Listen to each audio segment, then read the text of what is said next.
शब्द ठिकाने नू गीता और भागवत पढ़े ना बुझे शब्द ठिकाने नू मन मथुरा दिल द्वारका नगरी कहा करे बरसाने नू मन मथुरा दिल द्वारका नगरी कहा करे बरसाने नू मैं तो दे दी है बाल में याने नू मैं तो दे दी है बालम याने। उत्तर दक्षिण पूरब पश्चिम तू फिरता दाने दाने नू उत्तर दक्षिण पूरब पश्चिम तू फिरता दाने दाने नू ये सर्व कला सतगुरु साहेब की हरि आए हरि आने नू ये सर्व कला सतगुरु साहेब की हरि आए हरि आने नू मैं तो दे दी याने नू मैं तो दे दिए बलम याने नू। जम किंकर का राज कठिन है नहीं छोड़ राजा राणे नू जम किंकर का राज कठिन है नहीं छोड़ राजा राणे नू या दुनिया दा जीवन झूठा तुम भूल गए मर जाने नू या दुनिया दा जीवन झूठा तुम भूल गए मर जाने नू मैं तो दे दी है बालम याने नू मैं तो दे दिए बालम याने नू। शील संतोष विवेक विचारो भाई दूर करो जुल्माने नू शील संतोष विवेक विचारो दूर करो जुल्माने नू ज्ञान दराज ध्यान दी तुरिया कोई जाने पान रसाने नू मैं तो दे दी है बालम याने नू मैं तो दे दिए बालम याने। महल कपट सतगुरु ने खोले अमी महार सिखाने नू गरीब दास सुन भंवर उड़ावे गगन मंडल रम जाने नू मैं तो दे दी है बालम याने नू मैं तो दे दिए बालम याने नू मैं तो दे दी है बालम याने नू मैं तो दे दिए बालम याने। अब क्या बताया इसमें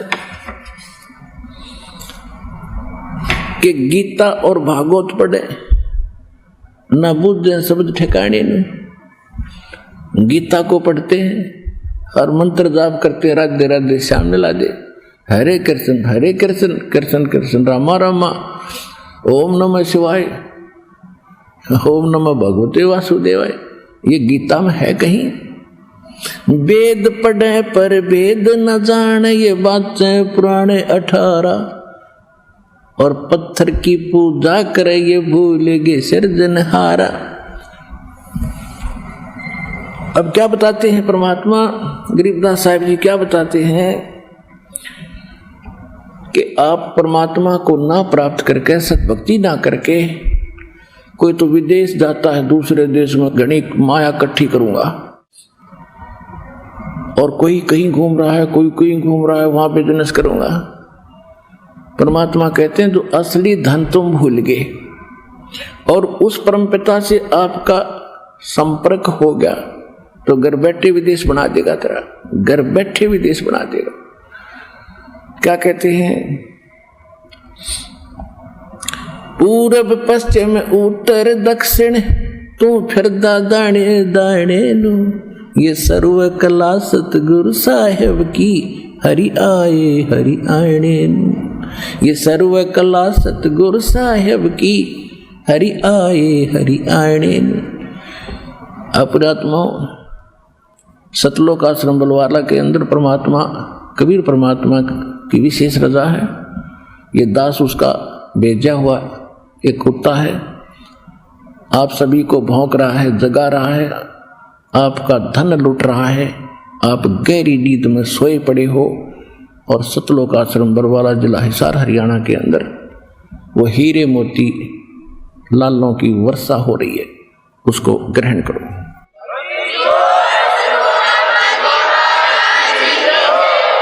फिर क्या बताया है कि सील संतोष विवेक विचारो, दूर करो जुल्माने नो, और यह दुनिया दा जीवन झूठा, तुम भूल गए मर जाने नो, तुम मौत भूल गए। यहां से जाने का समय आपको याद नहीं, और याद है एक फॉर्मेलिटी है, आपका पक्की ना जचरी। और जब तक ये याद नहीं आवेगी, जब तक यह पक्की नहीं जचेगी, तब तक हम केवल एक औपचारिकता करते हैं, बुराइयों से डर नहीं सकते। जब तक हमें पक्का विश्वास ना होगा कि हम सचमुच मृत्यु होगी। अब वो कैसे होता है विश्वास? एक समय एक व्यक्ति एक संत के पास जाता था और उसका शिष्य भी बन गया था। और वो संत पतले दुबले से रहते थे, कोई ज्यादा विशेष जैसे फल रखा है वो कम में खाया करते, और दूध होता था। वो शिष्य जाता था, उसको कहता था कि गुरुजी, जैसे कभी कभी जाता था 10-5 दिन महीने में, कि महाराज जी आप तो बहुत पतले दुबले हो, कुछ खाते पीते नहीं। तो महाराज जी कहने लगा, भाई मेरे को मौत दिखाई दी है बेटा, इसलिए मुझे अच्छा ना लगता कि महाराज जी कब मृत्यु होगी, कि कब है आपका यहाँ से जाना होगा, कि अभी तो 40 साल रह रहे हैं। 40 वर्ष रहते हैं, फिर क्यों चिंता करते हो? ले तो एक दिन सब नहीं तो मरना है। तो उसने कई बार ये बातें कह दी, आप साधु संत होकर ऐसे डरते हो, ये तो सभी ने मरना, इससे भी क्या डर। एक दिन क्या हुआ, वो संत कहने लगा कि भाई दिखाइए तेरा हाथ रहे। उसने हाथ देख कर बता दिया कि भाई बेटा तू तो 7 दिन का मेहमान है, 7वें दिन तेरी मृत्यु हो जाएगी बेटा। है तो थोड़ा उम्र तेरी तो रहे। कि सचमुच महाराज? कहा भाई कथी, ये तो तेरा लेख बताओ है। जब वह उठ लिया, दाढ़ी बंद होगी उसकी, घर आ गया, नोट धीरे धीरे कर कर खाट पर लेट गया, चारपाई पर। घर वाले कहने लगे क्या हो गया? बोल रहे नहीं, बताओ तो क्या हो गया? कि मैं तो 7 दिन का मेहमान हूं। वो कहने लगे कैसे, क्या बात हुई? कि महाराज जी ने बताया है। और वो संत के काफी प्रसिद्धि थी कि वो जो कहते सच्ची होती है। तो सारे घर वाले भी रोन पीटन लग गए और रिश्तेदार मिलने के लिए आने लग गए। 7 दिन में सूख का काटा हो गया, ना कि मैं खाया जा। रोटी खा ले, कोई ना खाई जाती, मुश्किल से एक टूक खावा तो लौट जा, तो मैं 7वें दिन मरूंगा। अब महात्मा फिर पहुंचे 7वें दिन, जब अंतिम दिन गणे था, आज तो क्या बात, कुछ सूख लिया, कति खाना पीना पे छूट गया, वो मर लिया होता है। महात्मा जी गए, सब गांव घर वाले भी कहने लगे महाराज बड़ी अच्छी बात होगी, आप भी आगे, अंतिम समय आपके दर्शन कर लेगा आपका भगत। ये तो बहुत बुरी बनी, इसके साथ छोटे छोटे बच्चे हैं, अब क्या होगा।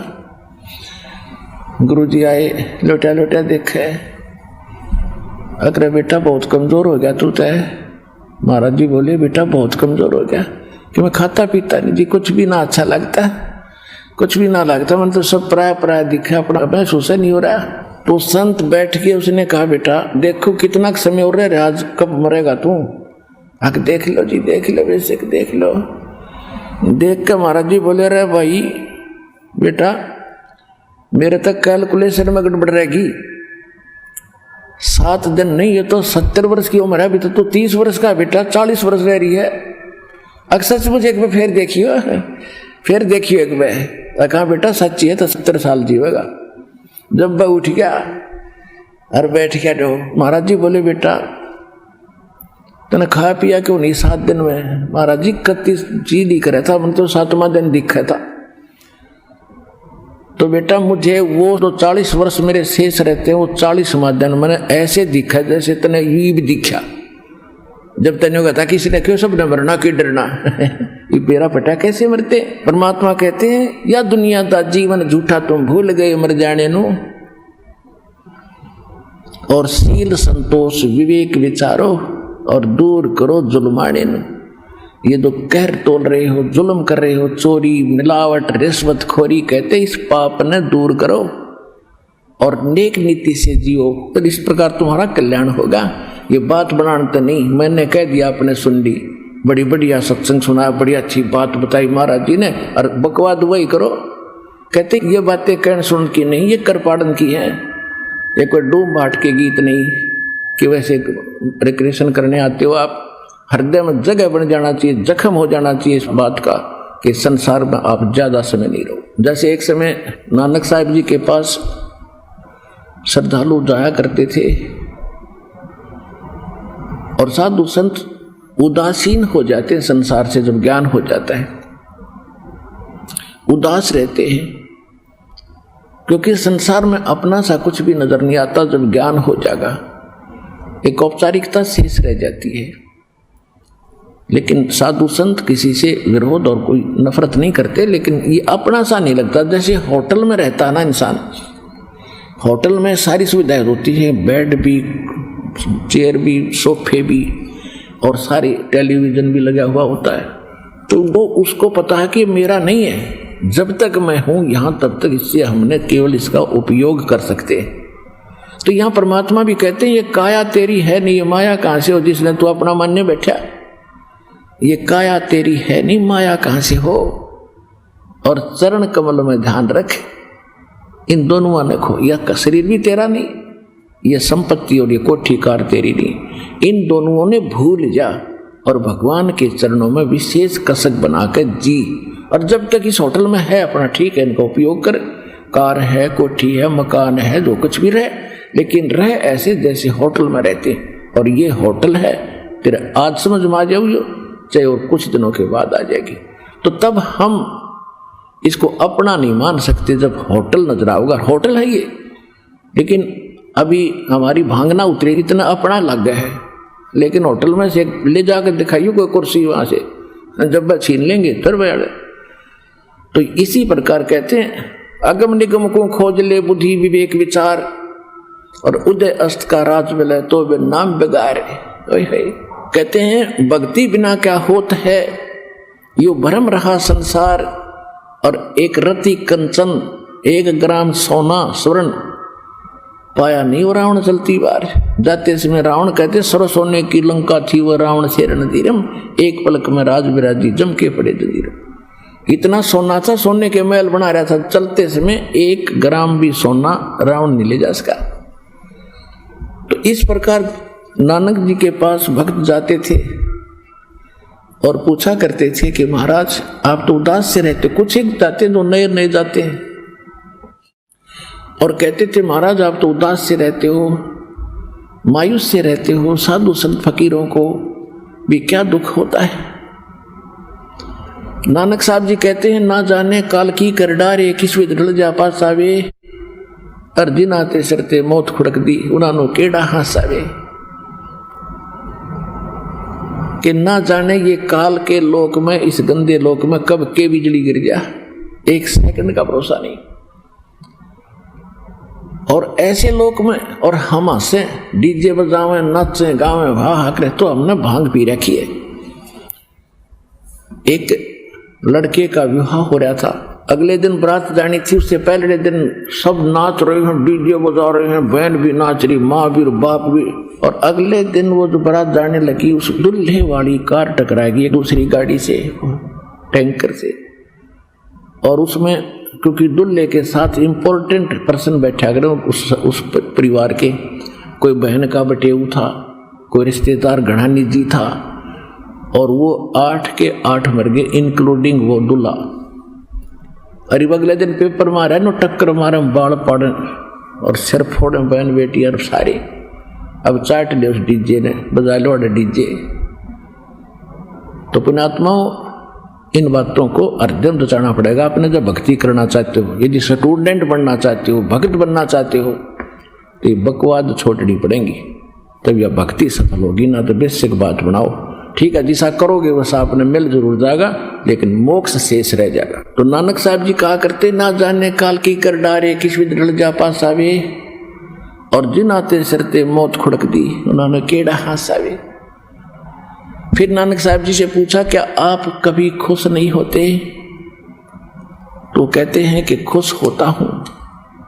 साध मिले सड़ साधी होंदी, और विछड़ जा दिलगिरी वे, अख दे नानक सुनो जी ना मुश्किल हाल फकीरी वे। साध मिले, ये मेरी साध संगत जो मेरे सेवक हैं, भक्त हैं, जब ये सत्संग सुनने के लिए आते हैं, मेरी खुशी का ठिकाना नहीं रहता। और जब ये यहाँ से बिछुड़ कर जाते हैं, मुझे चिंता लग जाती है। किस चीज की?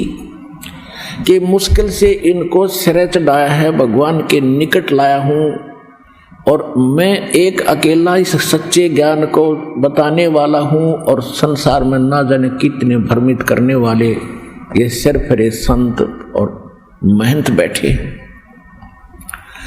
ये भगवान का बगीचा लगा रहा हूं, जब ये यहाँ से जाते हैं मुझे चिंता बन जाती है कि ये किसी भ्रमित व्यक्ति से मिलकर कहीं अपने मार्ग से ना विचलित हो जाएं, मुझे यह चिंता लग जाती है।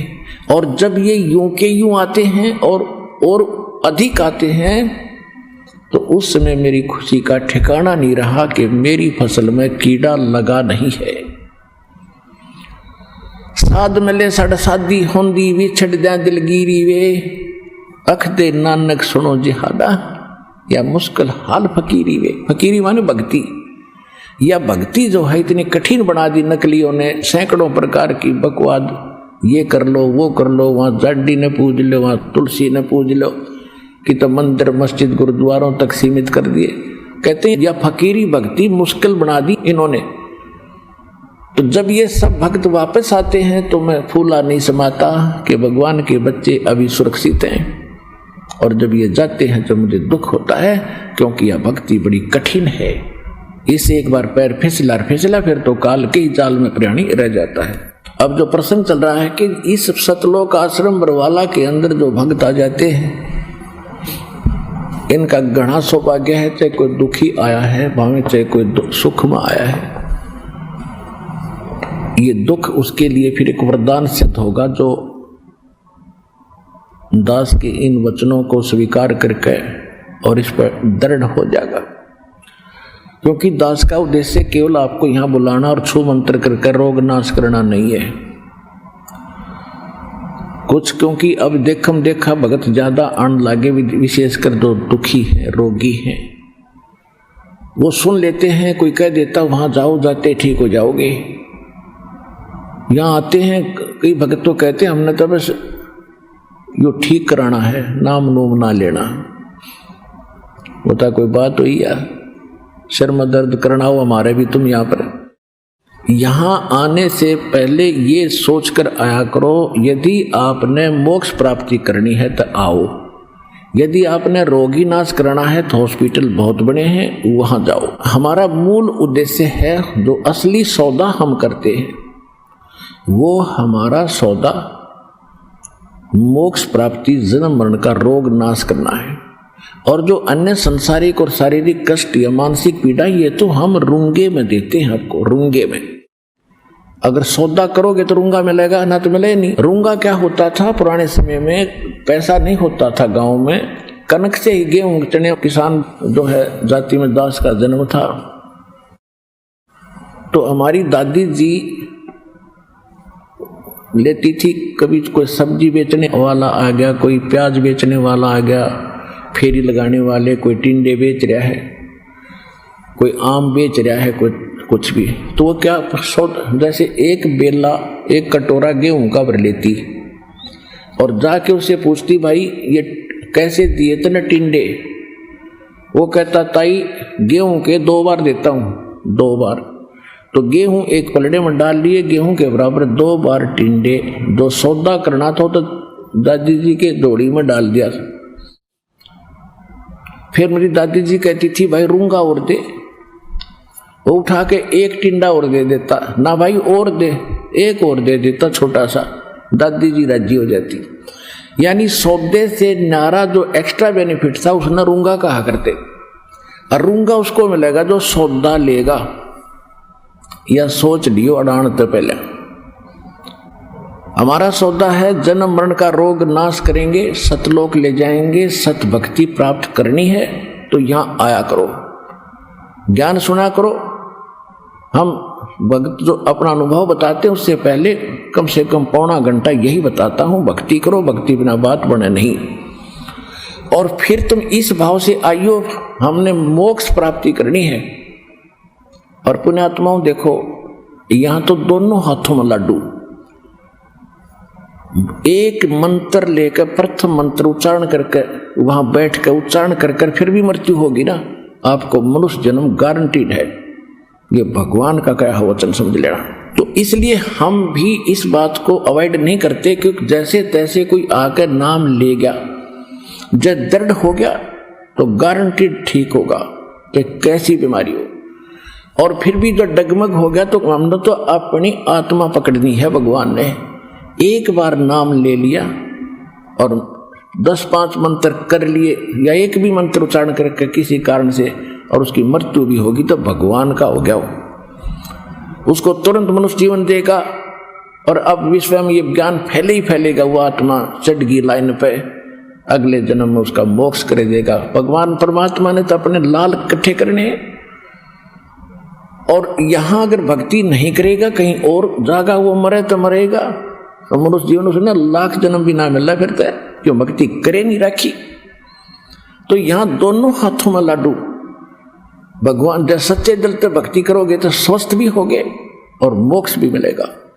और वैसे भी अगर नाम लेकर किसी कारण से, क्योंकि नाम लेगी 10-5 दिन, महीने 2 महीने भक्ति कर ली और फिर आस्था हट गई, किसी ने बका दिया, क्योंकि यहाँ आने के बाद घने मिलेंगे आपने ये जादू तंत्र करनी है, चलो वहाँ झाड़ा लगाता ठीक हो जाता है।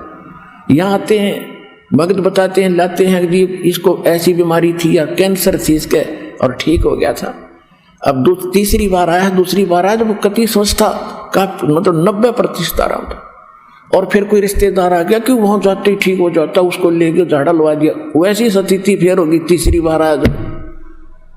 अब बता के रो उसने के कहूँ, मैं क्या कहूँ, तेरा समझाते हैं, खुरकाते हैं, या मत आना फिर आगे से अगर ऐसी बकवास करते हो तो। भगवान से छोड़कर इतना सारा मिल गया, तुम फिर भी चले जाते हो, तुम्हारी अकल कहाँ, फिर क्या ज्ञान समझा, तो न्यू मार खा जाते हो तुम। अच्छा, दूसरी बात यह है, अब आप देखते हो कई भक्त, आप सैकड़ों हजारों की संख्या में भक्त बताते हैं हम ऐसे ठीक हो गए, ऐसे ठीक हो गए। वो क्यों ठीक हो गए? और जो ये कह रहा है जी मैं 5 बार आ लिया, 1 महीना हो गया, 1 साल आ गया, मुझे लाभ नहीं हुआ, उनको क्यों ना हो रहा? क्या भगवान बदल जाता है उस समय? ये आपकी कमी है। सतगुरु के दरबार में कमी काहे की ना, हंसा मौज न पावता तेरी चूक चाकरी वा।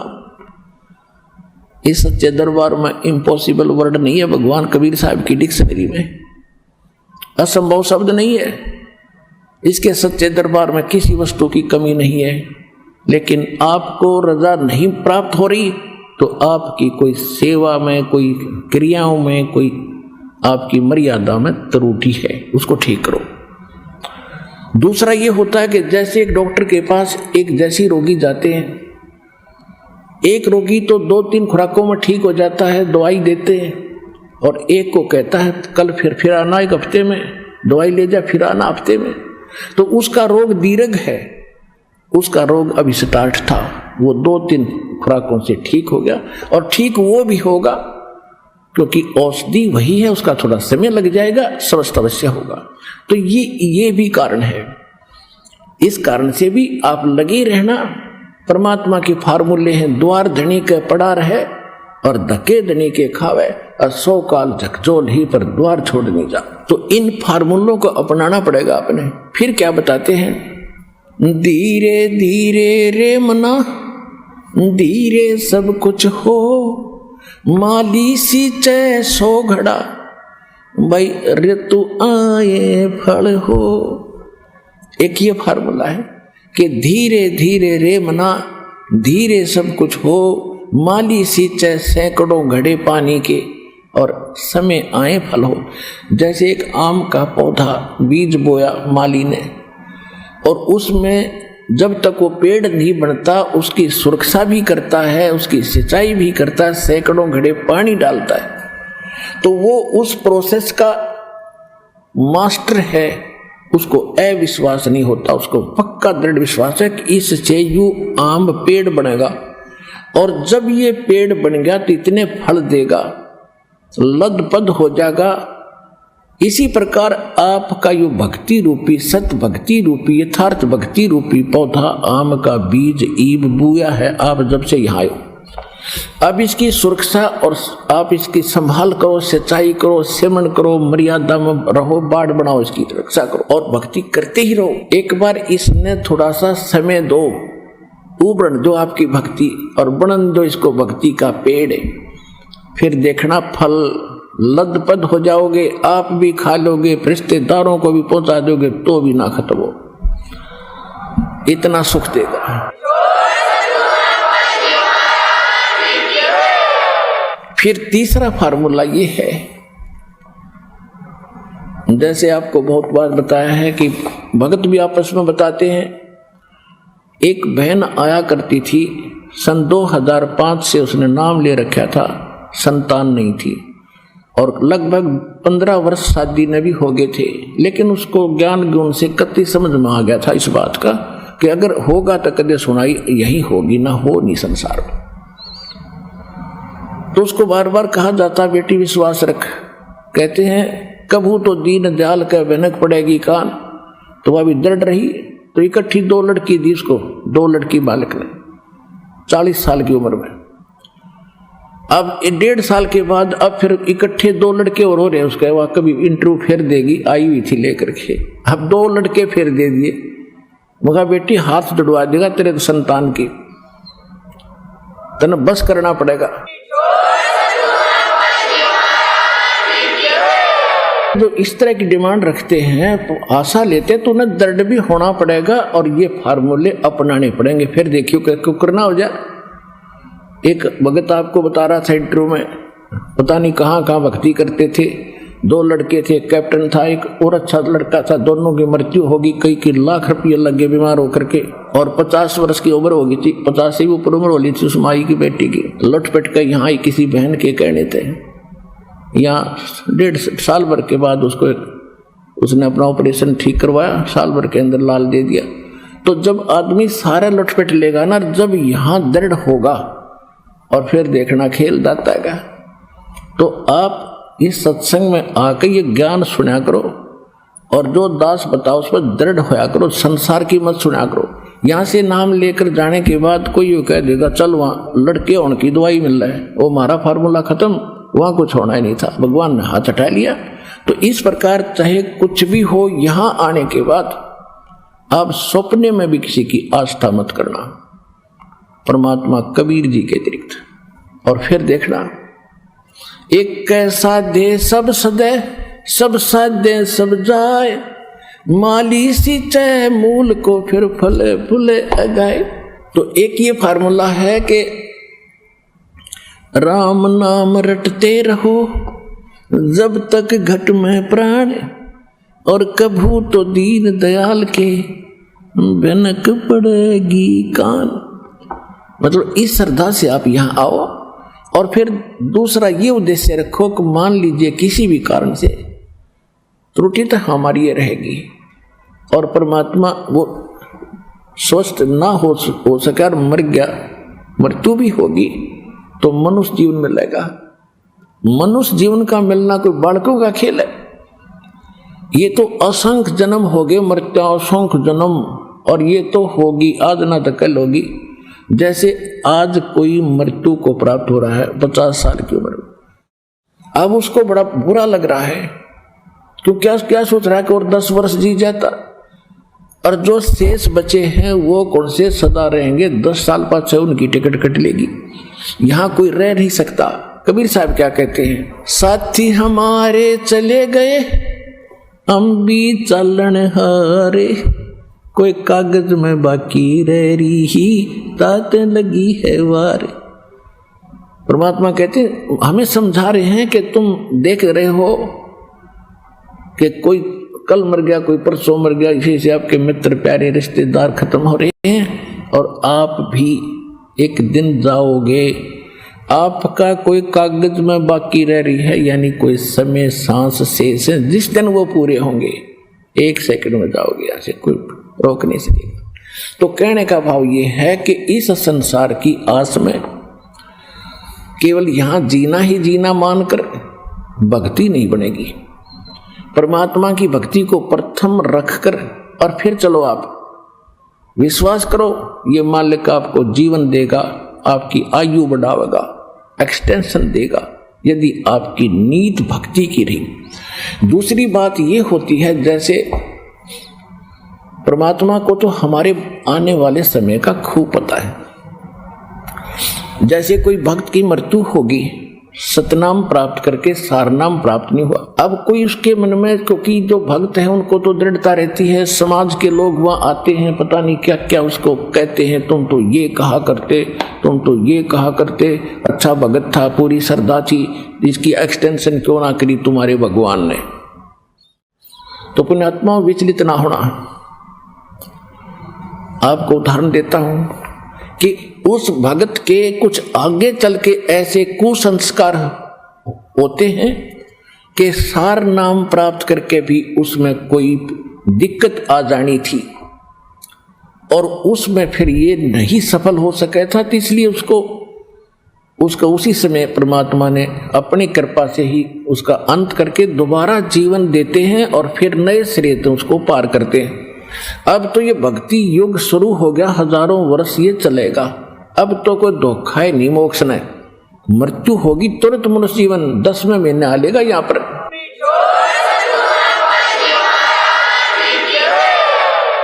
10वें महीने वो आत्मा यहाँ आ लेगी किसी बहन बेटी के गोदी में, माई के गोदी में, और गर्भ से भक्ति शुरू हो जाएगी उसकी। दास के पास उदाहरण है, ऐसे ऐसे भक्त, क्योंकि दास ने 20 वर्ष हो गए लगभग इस उपदेश देने के आदेश प्राप्त हुआ, उस समय से देख रहा है कि कुछ ऐसे भक्त सारनाम प्राप्त करके भी बिगड़ गए और छोड़ गए यहाँ से, और नकलियां गज्जा फंसे, तो वो कुमार्ग था। तो इससे पहले अगर वो पहले मर जाते वो अच्छा था इस नाशकरण पे भक्ति का। तो परमात्मा अपने भक्त हंस के लिए जो ऑपरेशन आवश्यक होगा वो अवश्य करेगा। जैसे किसी को रोग है और उसकी टांग कटनी है और टांग ना कटी तो उसकी जीवन नाश होना है, तो डॉक्टर सलाह देगा कि टांग काटनी पड़ेगी जो जीवन रक्षा चाहता है। तो बुद्धिमान होगा तो इन्हों कहेगा जी जीवन रक्षा कर दो, टांग में से कट जाए। तो इसी प्रकार परमात्मा के ऑपरेशन में आपको ऑब्जेक्शन नहीं होना चाहिए। जो परमात्मा करता सही करता है, ये विश्वास रखे कि मालिक गलत नहीं कर सकता जब इसकी शरण में आगे।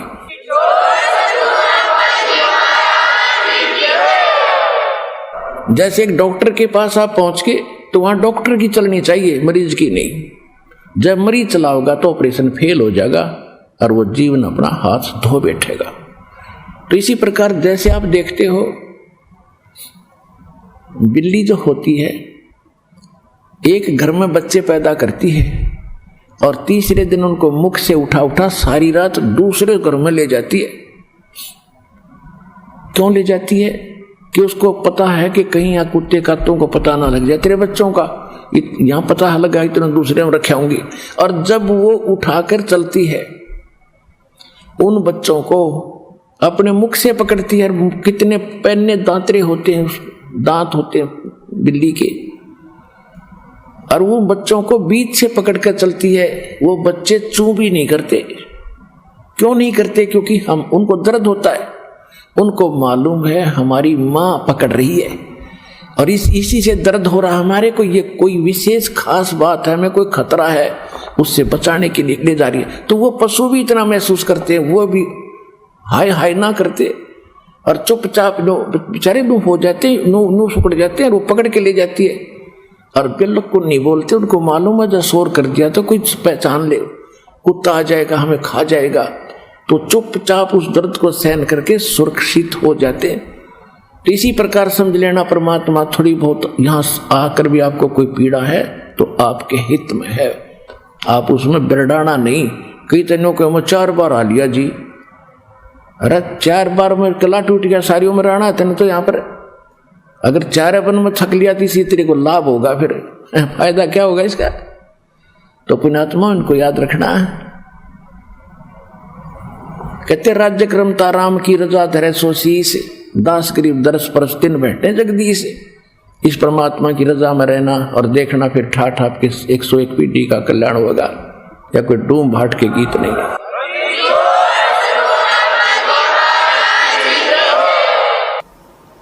परम पिता परमात्मा पूर्ण ब्रह्म सर्वसृष्टि रचनहार, कबीर देव कबीर साहेब कबीर परमेश्वर जी की असीम रजा से आप सभी पुण्यात्माएं परमात्मा की महिमा श्रवण करने के लिए उपस्थित हुए। जिस प्राणी के युगों युगों के शुभ संस्कार वितरित हो जाते हैं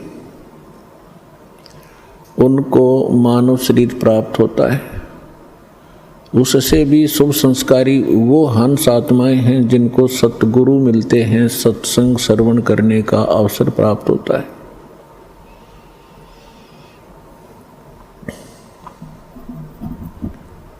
पुण्यात्माओं, आज तक हमें परमात्मा की ABC का भी ज्ञान नहीं था।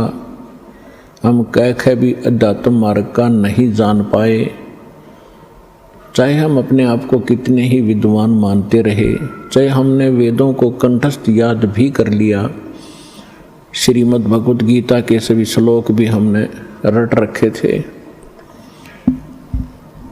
क्योंकि इसके विषय में परमेश्वर स्वयं आकर ही बताते हैं, गुरु बिन काहू न पाया ज्ञाना, जो थोथा बुस छड़े मूड किसाना, गुरु बिन वेद पढ़े जो प्राणी, समझ न सारे रहे अज्ञानी। ओए होए, परमेश्वर ने 600 वर्ष पहले बताया था कि ये ऋषि महर्षि ब्राह्मण लोग, विद्वान संत मंडलेश्वर वेदों को कंठस्थ तो याद कर लिया, इनकी प्रभुता भी बनी हुई है, कोई चतुर्वेदी, कोई त्रिवेदी, कोई दिव्यवेदी, कि इन्होंने चारों वेदों को कंठस्थ याद कर रखा है। किसी ने 3 वेदों को, वो त्रिवेदी कहलाता है, किसी ने 2 वेदों को कंठस्थ याद कर रखा था, वो दिव्यवेदी कहलाते थे। अपने आत्माओं, यहाँ परमात्मा कहते हैं कि प्रत्येक प्राणी, प्रत्येक आत्मा, जब से वो परमात्मा कहते हैं मेरे से बिछड़ी है, उसी के तुरंत बाद इसको एहसास हो गया है कि हमसे गलती हो चुकी है और हमारी कोई अनमोल वस्तु हमसे छीनी जा चुकी है और उसके बगैर हम रह नहीं सकते, उसके बगैर हम सुखी नहीं हो सकते, उसको अब हम परमात्मा कहते हैं। तो जिस कारण से इस आत्मा ने उस वस्तु को पाने के लिए एक भरसक प्रयत्न किया और अभी तक वो सशक्त प्रयत्न जारी है। उसके लिए उन्होंने जंगलों में जाना, राज त्याग देना भी उचित समझा। शरीर नष्ट हो जाए, गल जाए, तपस्या कर करके उन्होंने भगवान पाना ही चाहा पर नहीं मिला। उन्होंने चारों वेदों को कंठस्थ याद कर लिया, पढ़ने लगे थे परमात्मा को खोजने के लिए, फिर वो याद हो गए, क्योंकि पहले शांत स्वभाव के लोग होते थे, वर्तमान की हाहाकार नहीं थी, बार बार के रिपीटेशन से, आवर्ती से ये कंठस्थ हो जाते हैं। तो उन्होंने चारों वेदों को याद कर लिया और कोई भी कहीं बोलता तो वो तुरंत उसके अध्याय और मंत्र को तुरंत सुना देता, जिस कारण से वो प्रभुता प्राप्त हो गए। और जब प्राणी को प्रभुता प्राप्त हो जाती है, परमात्मा से कोसों दूर हो जाता है, क्योंकि जीव साहब नहीं हो सकता, परमात्मा ही साहब है। अब आप देखते हो हम कितने अज्ञानी हो गए। हम छोटी सी पोस्ट प्राप्त कर लेते हैं, यदि हमें कोई सीधा नाम पुकारता है तो हमें दुख होता था, और हमें साहब बोलता तो हम प्रसन्न होते थे, छाती फूल जाती है। इस ज्ञान से पता चलेगा कि साहब क्या है और जीव क्या है।